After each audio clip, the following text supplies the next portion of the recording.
Fala galera, beleza?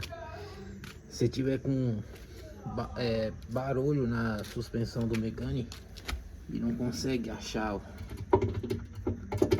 bucha da agregado, aqui ó, isso aqui faz aquele barulho. Você troca a bandeja, troca coxinha de amortecedor, troca beleta, troca pivô, troca terminal de direção e não para o barulho, tá aí ó. Tem que arrancar o agregado fora para você poder ter acesso a essas buchas aqui, ó. São baratas, buchas de o pazinho aí R$120, mas precisa desmontar tudo. Olha como que fica embaixo do carro. Tá aqui, ó. É isso aí.